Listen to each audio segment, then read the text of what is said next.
د چا د رشته دارانو سره تعلق کټ کړی دی چې په یو مجمع کې ناست یو دعا کوي الله د غونډې مجمع دعا نه قبلوي ښه په دې غونډ قوم رحمت نه راورېږي چې یو کس پکې داسې ناست چې د رشته دار سره یې نه لګي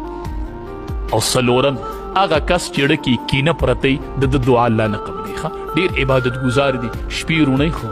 د دا ځای یې ټیک نه دی نو بس دې ځای کې څه نور څه پراته دي ښه کینهګر او حسدګر او سینې په بغض او په حسد کې ډکې پرتې دي مرونه ول شپه د لیلة القدر دا اړه صفا کا خلقو ته بدې ارادې مه ساته ښه خلقو ته بدې ارادې مه ساته نبی علیه السلام صحابو ته وي جنتي اینی جنتي اینی وي وی چې په دې دروازه ړومبی راننوت دا به جنتي وي ګورئ ورته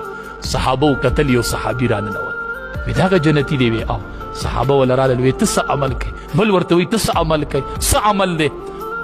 هغه وی داسې خاص عمل مې نشته وی نه څه خاص عمل خو به دې زه کوي چې نبی علیه السلام درته جنتي ویلي وی او یو عمل مې دی وی څه دی وی هغه دا دی چې نفلونه مې ډېر نشته دی نفلي روجې مې ډېرې نشته دی خو دې زړه کې چاته کینه او حسد نه لرم بس د الله د رضا دپاره مې ټول خلک معاف کړی دی ټولو سره مې روغه ده چا سره مې نالګي نشته ښه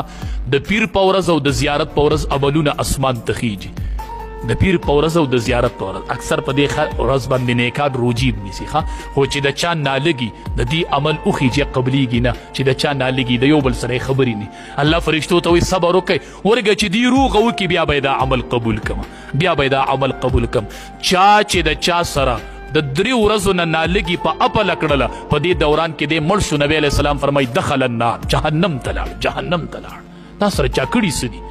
نو څلورم هغه کس چې ډکې کینه یو حسد د ده دعا الله نه قبلي اول نن 20 رمضان دی ول د دې ټولو ګناهونو نه توبه وباسئ